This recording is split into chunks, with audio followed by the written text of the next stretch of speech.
Hello everyone. நம்மளோட பாரம்பரிய மரபியலில் வந்து பார்ட் 2 அந்த இதில் என்ன இது பண்ணுறாங்க அப்படின்னா, ஒத்த பண் பிணைப்பு ஒரு பண் பிணைப்பு அப்படின்னா ஹோமோசைகஸ் கேபிட்டல் டி. மாறுபட்ட பண்பு ரெண்டு டைப்பான பிளான்ட் வந்து நம்மளுக்கு கிடச்சிருந்துச்சு அப்படின்னா கேபிட்டல் டி ஒன்று ஸ்மால் டி. இது ஹெட்ரோசைகஸ்ன்னு சொல்கிறாங்க. அடுத்து வந்து ஒரு பண்பு கலப்பு. ஒரு பண்பு கலப்பு அப்படிங்கும்போது ஒரு நெட்டையான தாவரத்தையும் ஒரே பண்பு நெட்டையான தாவரத்தையும் மாறுபட்ட பண்பு வந்து குட்டையான தாவரம் ஸ்மால் டி வரதுல வந்து எடுத்திருக்காங்க. இது நெட்டையான தாவரம், இது குட்டையான தாவரத்தை எடுத்திருக்காங்க. Capital T small T capital டியும் போட்டாங்க, ஸ்மால் டியும் போட்டுட்டாங்க. அப்போ கேபிட்டல் டியோட ஸ்மால் டி ஜாயின் ஆகுது, இங்கே கேபிட்டல் டியோட ஸ்மால் டி, திருப்பி கேபிட்டல் டியோட ஸ்மால் டி அப்போ நம்ம டோட்டலாக வந்து ஃபஸ்ட் ஜெனரேஷன் முதல் மகவு சந்ததி வந்து என்ன கிடச்சிருக்கு? கேபிட்டல் டி ஸ்மால் டி கிடச்சிருக்கு. அந்ததுலேருந்து F2 இரண்டாம் மகவு சந்ததி எப்படி கண்டுபிடிக்கிறாங்க அப்படின்னா, ஒன்று கேபிட்டல் டி இன்னொன்று ஸ்மால் டி போட்டு இது வந்து இதோட ஜாயின் பண்ணுறாங்க. கேபிட்டல் டி ஒன்று, இதை இதோட ஜாயின் பண்ணுறாங்க கேபிட்டல் டி ஸ்மால் டி, திருப்பி இதோட போகும்போது கேபிட்டல் டி ஸ்மால் டி. இந்த இதில் வந்து ஹோமோசைகஸ் நம்மளுக்கு கிடச்சிருக்கிறது வந்து 1 2 3 ஹெட்ரோ, மாறுபட்ட இது வந்து ஹெட்ரோ. இந்த இதில் பொறுத்த வரைக்கும் F2 ஜெனரேஷன்ஸில் கேபிட்டல் டி ஒன்று ஒரே ஒரு தாவரம் கிடச்சிருக்கு, கேபிட்டல் டி ஸ்மால் டி 2 தாவரம் கிடச்சிருக்கு, ஸ்மால் டி ஒரு தாவரம் கிடச்சிருக்கு. இப்போ ஃபஸ்ட்டில் வந்து கேபிட்டல் லெட்டரில் வர எல்லா தாவரமே என்ன அப்படின்னா ஹைட்டான பிளான்ட்டு, நல்ல ஹைப்ரிடான பிளான்ட்டு. இந்த இதில் வந்து ஹோல் ஆஃப் இது வந்து இது பண்ண ரேஷியோ போகும்போது நெட்டையான தாவரம் வந்து 3, இதோட புற தோற்ற விகிதம் வந்து என்ன அப்படின்னா 3:1. இதுதான் வந்து ஒரு பண்பு கலப்போட அவர் எப்படி ஆய்வு பண்ணியிருக்காங்கிற மெத்தடு. அடுத்து வந்து அணுகுமுறை, அவர் அனுபவம் பகுப்பாய்வும் எப்படி இருக்குது அப்படின்னு சொல்லிட்டு திருப்பி ஒரு டெஸ்ட் மெத்தட் பண்ணி பார்த்துருக்காரு. ஃபஸ்ட்டு டெஸ்ட் மெத்தடு, அதுக்கப்புறம் தான் அவர் ஒரு பண்பு கலப்பு பண்ணி பார்த்துருக்காரு. அந்த இதில் நெட்டையான தாவரம் குட்டையான தாவரம் கேபிட்டல் டி ஸ்மால் டி எடுத்துருக்காரு. இதை வந்து இதோட ஜாயின் பண்ணும்போது என்னது? Capital T small T. இதை இதோட ஜாயின் பண்ணும்போது ஸ்மால் டி. அப்போ என்ன தான் கிடச்சிருக்கு? 1:1 அப்படிங்கிற ரேஷியோ மெத்தட் தான் ஒரு பண்பு கலப்பில் வந்து அவர் டெஸ்ட் கிராஸ் பண்ணி பார்த்ததுல மாறுபட்ட பண்போட பண்ணி பார்க்கும்போது அவருக்கு வந்து கிடைச்ச ரேஷியோ 1:1. அவரை டெஸ்ட் பண்ணி பார்த்ததுல வந்து அவருக்கு கிடைச்ச விகிதம் வந்து ஒரே ஒரு பிளான்ட் தான் எடுத்திருக்காரு, அதில் 3 பிளான்ட் கண்டுபிடிச்சிருக்காரு. குட்டையான தாவரம் ஒரு பிளான்ட் எடுத்திருக்காரு, அதே தாவரம் தான் இங்கே வந்திருக்கு.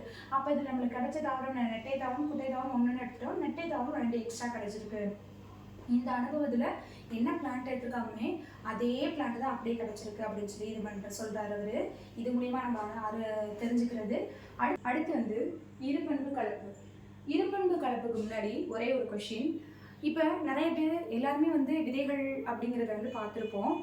விதைகளையும் நம்ம வாங்கி விதைத்து அறுவடையும் பண்ணியிருப்போம். விதையில் எல்லா விதையும் ஒரே வடிவத்தில் இருக்குமா? பார்க்கலாம் வாங்க.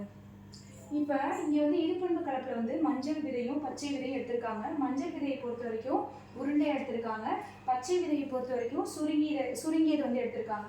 இப்போ வந்து மஞ்சள் விதைக்கு வந்து RRYY கேப்ஸில் கொடுத்துருக்காங்க, சுருங்கிய விதைக்கு வந்து ஸ்மால் வைன்னு கொடுத்துருக்காங்க. இந்த இதில் வந்து ரெண்டையுமே கலப்பு பண்ணும்போது இங்கே வந்து ஒரு இங்கே ஒரு எடுத்துக்கிறாங்க. கேப்ஸார் ஸ்மால் வை எடுத்துக்கிட்டாங்க. இப்போ இங்கே வந்தது என்ன அப்படின்னா, ஃபர்ஸ்ட் லெட்டரில் வந்தது வந்து கேப்ஸில் வந்துச்சுனாவே என்ன தான் சொன்னேன், நல்லா ஹைப்ரிட் தான், உருண்டையான விதை வந்து நம்மளுக்கு கிடச்சிருக்கு. அந்த மாதிரி ரெண்டு இதுலையுமே பண்ணி பார்க்கும்போது 2 pairs ஆஃப் கேப்ஸார் ஸ்மாலார் கேப்ஸார் ஸ்மாலார் கிடைக்கும். இந்த இதை வந்து இது பண்ணி பார்க்கும்போது கேப்ஸார் ஸ்மால் வை, ஸ்மாலார் ஸ்மால் வை, இது மாதிரி எல்லா பண்புகளுமே கிடைக்கும். நம்ம எடுத்துக்கிட்டது வந்து உருண்டை சுருங்கியது அப்படிங்கும்போது இதோட கலப்பு பண்ணும்போது ஆய்வு பண்ணி பார்க்கும்போது 1:1 இந்த ரேஷியோ மெத்தட் தான். ஒரே பிளான்ட் தான் கிடச்சிருக்கு. மஞ்சள் உருண்டையிலே ஒரே பிளான்ட் தான், பச்சை உருண்டையிலே ஒரே பிளான்ட் தான், மஞ்சள் சுருங்கியதுலேயும் ஒரே பிளான்ட் தான், பச்சை சுருங்கியதுலேயும் ஒரே பிளான்ட் தான் கிடச்சிருக்கு. இந்த இது வந்து F1 ஜெனரேஷன்ஸ் வச்சு F2 ஜெனரேஷன்ஸ் எப்படி கண்டுபிடிக்கிறாங்க அப்படின்னா, இந்த மெத்தட்லேயே இந்த சைட் ஆஃப் கிடைச்சதுலேயே 4 பேர்ஸ் வந்து 4 இதாக போட்டு 16 பாக்ஸ்குள்ள வந்து ஃபில் பண்ணியிருக்காங்க. இப்போ வந்து இந்த கேப்ஸார் வை வந்து இதோட இன்சர்ட் பண்ணுறாங்க, கேப்ஸார் ஸ்மால் வை வந்து இதோட இன்சர்ட் பண்ணுறாங்க, கேப்ஸார் ஸ்மாலார் கேப்ஸை இதோட இன்சர்ட் பண்ணுறாங்க. அது மாதிரி ஒவ்வொரு பேரையும் இன்சர்ட் பண்ணி அதோட ரேஷியோ மெத்தட் நம்மளுக்கு எவ்வளோ கிடச்சிருக்கு அப்படின்னா 9:3:3:1. இந்த இதில் நம்ம எடுத்துக்கிட்ட உருண்டையான விதை வடிவம் கிடைச்சிருக்கு, சுருங்கிய விதை வடிவம் நம்மளுக்கு கிடைச்சிருக்கு. இப்போ மொத்தம் நம்ம எடுத்துக்கிட்டது 2 பிளான்ட் தான். அந்த இதில் எத்தனை பேர்ஸ் ஆஃப் இது கிடைச்சிச்சு? 16 பேர்ஸ் ஆஃப் பிளான்ட்ஸ் நம்மளுக்கு கிடைச்சிருக்கு. 16லையும் மஞ்சள், நம்ம உருண்டையான மஞ்சள் விதையும் சுருங்கிய பச்சை விதையும் தான் நம்ம எடுத்திருக்கோம்.